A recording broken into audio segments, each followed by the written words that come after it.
It was a cold, gray afternoon on the busy city streets. People walked quickly, their eyes focused on their phones or the sidewalk ahead. Cars honked, buses rumbled by, and the wind carried the smell of fresh bread from a bakery down the street. But no one paid attention to the old man sitting near the corner of 4th and Main. He sat quietly, leaning against the cold brick wall of a store, his head bowed low. In front of him, a crumpled cardboard sign rested on the ground. The words were written in shaky, uneven letters. Veteran. Hungry. Anything helps. His hands, rough and worn, rested on his lap. His clothes were old and torn, and his shoes had holes in them. A tattered cap covered his head, casting a shadow over his tired face. People passed by him, some glancing at the sign for a second, then quickly looking away. Others didn't look at all. To them, he was just another homeless man. Just another face in the crowd. But what no one knew, what no one could even guess, was the story this man carried. It wasn't written on his sign. It wasn't shown in his tired eyes or his quiet posture. His story was hidden deep inside, waiting for the right moment to come out. And when it did, the world would finally see him for who he truly was. The man sat still, watching people hurry by. A young woman walked past, her headphones in, music blasting. A businessman in a suit checked his watch, clearly in a rush. A mother held her little boy's hand tightly as they crossed the street. Nobody stopped. Now and then, someone would toss a coin into the small plastic cup beside him. The coins made a soft clinking sound, but it wasn't much. It wasn't enough to buy a hot meal or find a warm place to sleep. The man didn't complain. He just sat there, silent, waiting. He watched the city go on without him, the people moving like they had somewhere important to be. It wasn't always like this for him. Once, he had a purpose. Once, he had a home, a family, and a life filled with meaning. But that was before. Before life took everything away. Before the world forgot him. The wind picked up, making him shiver under his thin jacket. He pulled it tighter, but it didn't help much. His fingers, once strong and steady, trembled from the cold. He remembered the days when he stood tall, proud, wearing his uniform. He remembered marching with his fellow soldiers, the sound of their boots hitting the ground in perfect rhythm. He remembered the medals pinned to his chest, shining under the bright sun. But no one here knew that. No one knew the sacrifices he made. No one knew the battles he fought, the friends he lost, the pain he carried every day. To them, he was invisible. A little boy walking by tugged on his mother's coat. "Mommy, why is that man sitting there?" he asked, pointing at the old veteran. The mother glanced at the man quickly, then pulled her son away. "Don't stare, sweetie. Let's go," she said softly, hurrying along. The man sighed. He wasn't surprised. People always walked away. They didn't want to see him. But he saw them. He saw their worried faces, their busy lives. He understood their struggles. They were different from his, but he knew what it felt like to fight battles no one else could see. A group of teenagers walked by, laughing loudly. One of them, a boy with a red hoodie, nudged his friend and pointed at the sign. "Look at this guy," he said, smirking. "Probably faking it for money." The others laughed, and they walked away without another glance. The man didn't say anything. He had heard it all before. He had been called lazy, a liar, a burden. But they didn't know the truth. They didn't know about the long nights he spent in the cold, too proud to ask for help. They didn't know about the job interviews that never called him back, or the friends who slowly disappeared. And they certainly didn't know about the medal tucked away inside his jacket. The Medal of Honor. The highest award a soldier could receive. He had earned it through courage, through sacrifice, through things he wished he could forget. But it didn't matter here. Medals didn't buy food. Medals didn't keep you warm at night. And so, he sat. A kind-looking woman walked by, carrying a warm cup of coffee. She paused for a moment, looking at the man. Her eyes were gentle, filled with something he hadn't seen in a long time: kindness. She reached into her purse and pulled out a $5 bill. "Here you go, sir," she said, placing it in his cup with a small smile. The man looked up at her and gave a slow nod. "Thank you, ma'am," he said softly.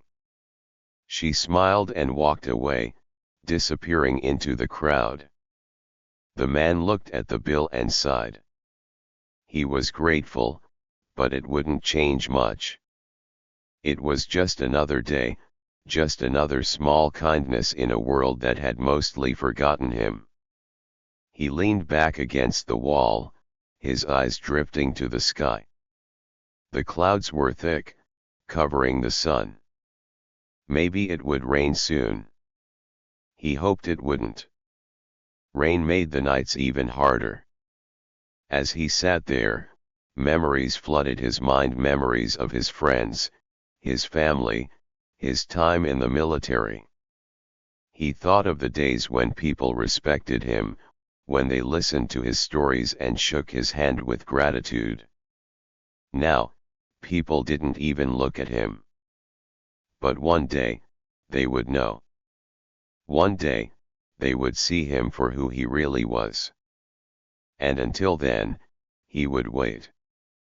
The loud roar of motorcycle engines filled the air as 5 bikers sped into the parking lot. Their black leather jackets gleamed under the dull afternoon sun. They laughed loudly, their voices carrying across the empty lot. People nearby glanced their way, then quickly looked down, not wanting any trouble. The leader of the group, a tall man with a thick beard and a heavy silver chain around his neck, looked around the lot. His eyes landed on the old man sitting quietly by the wall. The man was hunched over, his hands resting on his lap, with his cardboard sign in front of him. The words on it were simple. Veteran. Hungry. Anything helps. The leader smirked and nudged one of his friends. "Look at this guy," he said, pointing at the man. "Looks like he's seen better days." His friends laughed. One of them, a short man with tattoos covering his arms, grinned and stepped forward. "Hey, old-timer," the leader shouted, his voice rough and mocking. "You lose your war." The other bikers burst into laughter, slapping each other on the back. The old man didn't move. He didn't flinch. His face stayed calm, his eyes steady. He looked at them for a moment, then slowly lowered his gaze. The bikers didn't like that. They wanted a reaction. One of them, a tall, skinny guy with long hair, walked closer and grabbed the cardboard sign. He held it up high for everyone to see. "A vet, huh?" he said, his voice dripping with sarcasm. "You don't look so tough to me." Another biker, chewing gum and smirking, added, "Yeah, you probably just sit here all day, begging for money. Bet you never even saw a real fight." The leader crossed his arms and looked down at the old man. "I bet he's lying," he said. "A real soldier wouldn't be sitting here, begging like a bum." The old man still didn't speak. He just sat there, his face expressionless. But there was something in his eyes, something deep and strong. It wasn't anger, and it wasn't fear. It was something else, something the bikers couldn't quite understand. The wind blew through the lot, rustling the old man's tattered jacket. His fingers twitched slightly, but he stayed silent. The leader of the bikers took a step closer. He leaned down, staring into the old man's face. "Come on, old man," he said. "Say something. Or are you too scared?" The other bikers laughed again, but their laughter was starting to fade. There was something about the way the old man just sat there. Something that made them uncomfortable. The tall, skinny biker tossed the cardboard sign onto the ground and stomped on it. "Oops," he said with a grin. "Looks like your sign's broken." Still, the old man didn't move. His hands stayed in his lap, his eyes fixed on the ground. The leader narrowed his eyes. "You got nothing to say, huh?" he asked. "Fine. We'll just help ourselves then." He reached down toward the small plastic cup beside the old man, filled with a few coins and crumpled bills. And that's when the old man finally moved. His hand shot out, quick as lightning, and grabbed the biker's wrist. The leader froze, his eyes wide in shock. For a moment, everything was silent. The old man's grip was strong. Stronger than the biker expected. His fingers tightened just enough to make the biker wince, but not enough to hurt. The old man looked up, his eyes meeting the leader's. They weren't angry, but they weren't afraid either. They were calm. Steady. And there was something else in them, something deep and powerful. "You shouldn't take what isn't yours," the old man said softly, his voice steady and firm. The leader pulled his hand back quickly, rubbing his wrist. "What the?" he started, but he didn't finish. Something about the old man's voice made him uneasy. The other bikers exchanged nervous glances. "Let's just go," one of them muttered. But the leader wasn't ready to leave yet. He had to show his friends he wasn't scared. He took a deep breath, straightened his shoulders, and smirked again. "Lucky grab, old man," he said. "But next time, you won't be so lucky." The old man didn't respond. He just looked at the leader with those same calm, steady eyes. The bikers hesitated. They wanted to say more, to laugh, to tease him again, but something held them back. "Come on," the leader finally said, turning to his friends. "Let's get out of here." The group walked back to their bikes, their laughter quieter now. As they started their engines and sped off, the leader glanced back one more time. The old man was still sitting there, calm and quiet. But now, something felt different. The old man reached down, picked up his crumpled sign, and placed it back in front of him. He smoothed it out carefully, his hands steady. A young woman, who had been watching from across the street, walked over and dropped a few bills into his cup. "I saw what you did," she said softly. "Thank you." The old man gave her a small nod, but he didn't say anything. As the sun began to set, he sat there, watching the world go by. The bikers were gone, but he knew they would remember him. They would remember the quiet strength in his eyes. And maybe, just maybe, they would think twice before judging a man by his looks again. The bikers' voices grew louder as they stood around the old man. Their laughter echoed through the parking lot, sharp and cruel. They thought he was weak, just another homeless person who had nothing. "Kman, Gramps," one of them shouted, stepping closer. "Tell us a story from the good old days. Bet you don't even remember them." The others laughed, their eyes full of mischief. They weren't just having fun anymore, they wanted to push him, to see how far they could go. Another biker, a short one with a thick beard, kicked over the small plastic jar sitting by the old man's feet. The few coins inside spilled out, clinking against the ground and rolling away. A couple of bills fluttered in the wind. The leader crossed his arms, grinning.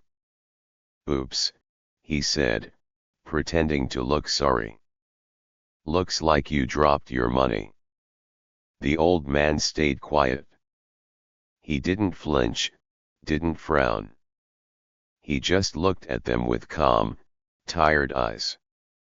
Slowly, he reached down and picked up the jar, placing it back on the ground. The bikers waited, expecting him to say something, to get angry. But he didn't. He just dusted off his old, worn jacket with slow, careful movements. That's when one of the bikers, a tall guy with a tattoo of a skull on his arm, squinted and noticed something. "Hey, wait a second," he said, pointing at the old man's jacket. "What's that?" The leader took a step closer, leaning in. His eyes narrowed as he saw something shiny, something tucked inside the old jacket. He reached out without asking, grabbing the fabric and pulling it open. At first, he didn't understand what he was looking at. But then, as the light hit it just right, his eyes widened. The small metal pinned inside the jacket gleamed softly in the fading sunlight. A gold star, with a blue ribbon, decorated with tiny white stars. For a moment, everything was silent. The leader's smirk disappeared. His fingers trembled slightly as he held the edge of the jacket. One of the younger bikers, standing behind him, whispered, Is that what I think it is?" Another one swallowed hard and nodded. "It's a Medal of Honor." His voice was softer now, filled with something that sounded like respect or maybe fear. The leader let go of the jacket and took a step back. His face no longer looked amused. He stared at the old man, who still hadn't said a word. The old man didn't need to explain. He didn't need to tell them what it meant. They knew. The Medal of Honor wasn't just any medal. It was the highest military award a soldier could get. It was given to people who had done things beyond bravery, things that most could never imagine. The group of bikers, who had been so loud just moments ago, suddenly seemed unsure. They exchanged uneasy glances. The short, bearded biker shifted nervously. I didn't know you were, uh, you know, in the military. The old man finally spoke, his voice quiet but steady. You didn't ask. The leader ran a hand through his hair, looking embarrassed. We were just messing around, man. We didn't mean nothing by it. The old man didn't respond. He simply picked up the scattered coins and placed them back into his jar, one by one. His hands were steady, but his face showed no emotion. One of the bikers, the youngest of the group, looked at the old man with wide eyes. Did you fight in a war? The old man nodded slowly. Yes, he said simply. There was another long silence. The leader coughed awkwardly and rubbed the back of his neck. Well, thanks for your service, he muttered, his voice barely above a whisper. The old man looked up at him, his eyes sharp but kind. Respect doesn't come from words, he said. The leader swallowed hard, nodding. Yeah, I get it. He nudged his friends. Come on, guys. Let's go. As the bikers turned to leave, the short-bearded one stopped and dug into his pocket. He pulled out a crumpled $20 bill and placed it in the old man's jar. Sorry about your money, he said, looking away. Buy yourself something warm, okay? The old man gave him a small nod. Thank you. One by one, the bikers climbed onto their motorcycles. The engines roared back to life, but this time, they didn't sound as loud, or as threatening. The leader looked back one last time before riding off, his face filled with something close to regret. The old man watched them go, his face still calm. He reached inside his jacket and gently touched the metal, running his fingers over the smooth surface. He didn't need to prove anything to anyone. People would see what they wanted to see. Some would laugh. Some would ignore him. But there would always be a few like that young biker who would understand. And that was enough. The old man sat quietly as the bikers stood around him, their laughter fading. The leader, still holding the edge of his jacket where the metal was pinned, stared at it with wide eyes. The others shuffled nervously, exchanging glances, unsure of what to do next. For a moment, the only sound was the distant hum of traffic and the soft rustle of wind through the parking lot. Then, the old man finally spoke. His voice was calm but strong, cutting through the air like a knife. You don't know me, he said, his eyes locked on the leader. But you should have thought twice before disrespecting someone who fought for your freedom. The leader's smirk disappeared. He took a step back, suddenly feeling unsure. His friends, who had been so bold a moment ago, looked to him for what to do next. But he had no answers. He was frozen, staring at the old man as if seeing him for the first time. The old man stood up slowly. His back, once bent with age and hardship, was now straight and strong. He wasn't just a homeless man sitting in a parking lot anymore. He was something more. Something bigger. The bikers watched in silence as he took a step forward.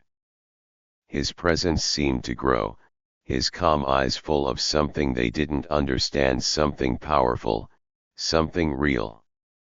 This metal, he said, tapping the shiny piece on his jacket, isn't just metal. He paused, letting the words sink in. The bikers shifted uncomfortably, glancing at each other. "It's for the men who didn't come home," he continued, his voice steady and firm. "Men who gave everything, so you could stand here today." The leader swallowed hard. He felt his chest tighten, and suddenly, the jacket he wore, the chain around his neck, all felt too heavy. The old man's words echoed in his ears. The other bikers looked down at their feet, their earlier confidence gone. They had come here to make fun, to laugh, but now they felt something else: shame. One of them, the youngest, rubbed the back of his neck. "Look, man, we didn't know," he mumbled, avoiding the old man's eyes. The old man nodded, his face calm but serious. "You didn't ask." The leader opened his mouth to say something, but nothing came out. He took another small step back. The old man's eyes softened just a little. He wasn't angry, he didn't need to be. He had seen worse. He had lived through worse. The wind blew again, colder now, but the old man didn't seem to feel it. The leader let out a breath and dropped his gaze. We were just messing around," he said, his voice quieter now. "We didn't mean nothing bad." The old man didn't answer right away. He let the silence sit between them, heavy and thick. Then, after a moment, he spoke again. "Respect isn't about words, son. It's about how you treat people. Even when you don't know their story." The leader nodded slowly. His face, once so full of pride and cockiness, now looked different. Smaller. He looked at his friends, who were already stepping away, suddenly eager to leave. One by one, the bikers backed off, muttering quiet apologies. The youngest one bent down and picked up a few coins that had spilled earlier, placing them carefully back in the old man's jar. "Sorry about that," he said softly. The old man gave him a small nod. "It's all right, son. Just remember what I said." The leader took a deep breath and turned to leave, but before he walked away, he looked back at the old man one last time. There was something in his eyes now, something different. The bikers climbed onto their motorcycles, the engines rumbling back to life. But they weren't as loud anymore. They weren't as full of laughter and confidence. The old man watched them go, his expression unreadable. He didn't need to say anything else. They had learned their lesson. As the bikes roared down the street, the old man sat back down, pulling his jacket tighter around him. He reached inside and gently touched the metal pin to his chest. His fingers traced its edges, feeling the smooth, cool metal. He didn't wear it for himself. He wore it for the ones who didn't make it home. The ones who couldn't sit here today. A woman passing by, who had seen everything, walked over and placed a folded bill in his jar. She smiled gently. "Thank you for your service, sir." The old man looked up at her and nodded. "Thank you, ma'am." She walked away, disappearing into the crowd. The old man sighed and leaned against the wall again, staring out at the busy street. The world kept moving, but he knew just for a moment he had reminded a few people of something important. And that was enough. As the bikers slowly walked back to their roaring motorcycles, their heads were low. They weren't laughing anymore. They weren't smirking or making jokes. The leader climbed onto his bike, gripping the handlebars tightly. His face looked different now, less proud, more serious. His friends followed him, their eyes darting around nervously.